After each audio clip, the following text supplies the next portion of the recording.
And it should slide, or swivel rather, around. Hey guys, in this video I'm going to be installing a passenger seat swivel in my 9640 Econoline van.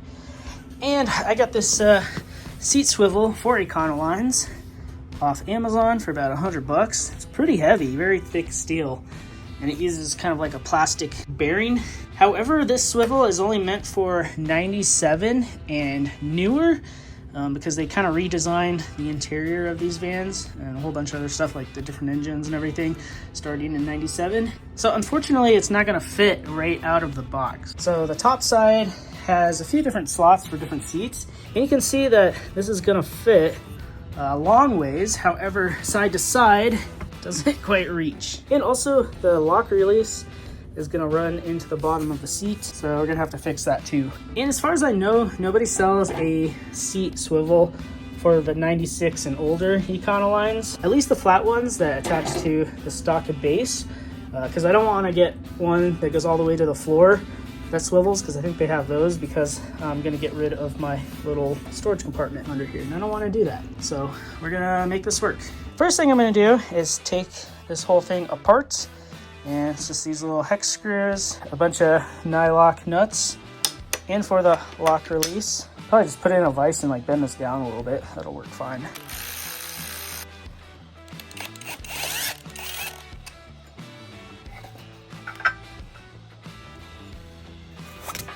You can see how the holes don't exactly line up. So what I'm gonna do for these two on the bottom plate and then the 4 on the top plate, just take a cutoff wheel and just... All right, so I got them cut through, and you can see now it's gonna fit. I just need to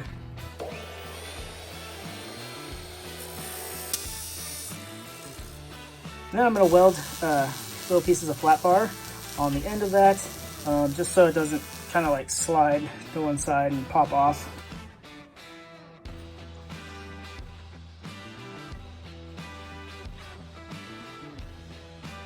So this is interesting. It only has one lock position, which you would think it has two, but the bushing has multiple lock positions. However, they did not make a cutout. But I'm gonna make this cutout right here in the steel with the plasma cutter.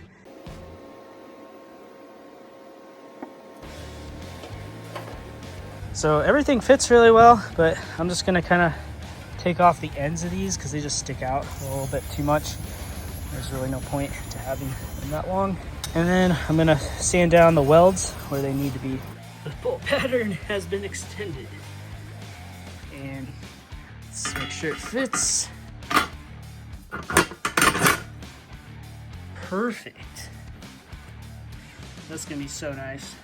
But now I'm just gonna go ahead and get some acid etch primer on there and put some black paint. Okay, the paint is all dry. Now we can reassemble everything. And I'm gonna hold the bolts with a hex, snug up the nuts.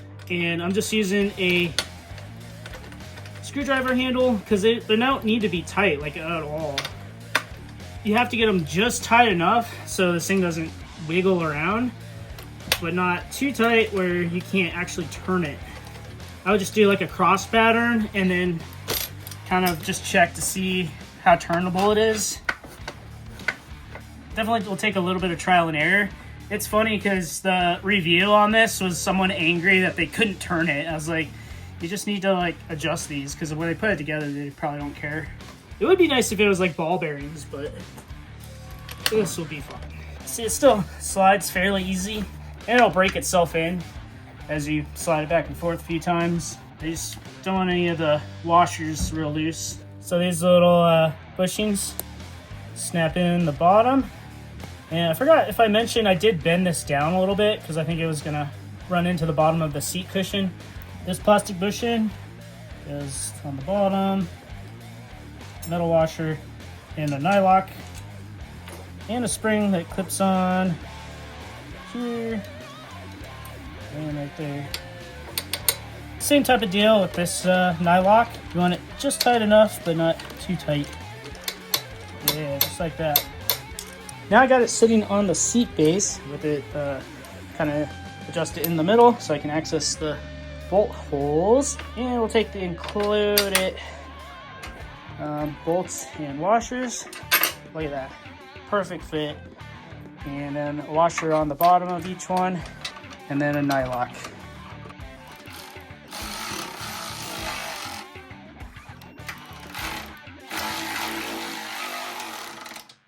And I'm just gonna drill new holes for the back ones. Nice and tight. So it didn't come with these washers, but I got a little washer assortment. Stick on there, and use the factory nuts to put those on there. And I can just snug them up. And there we go, guys. The seat is ready to go in. Make sure to organize the wires. It's kind of handy having that circle, so they just drop through that, and they shouldn't get messed up when you spin it, as long as they got enough room. Okay, so it's all bolted in. It works pretty well. However, this plastic trim is hitting, so I just got to pull this off a few screws and then trim it up with a Dremel tool.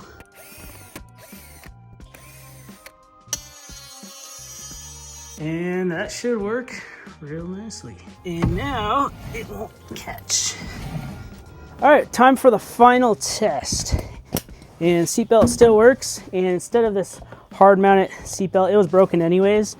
I just took it out of the case, and I have a little bungee thing, little adjusters on there.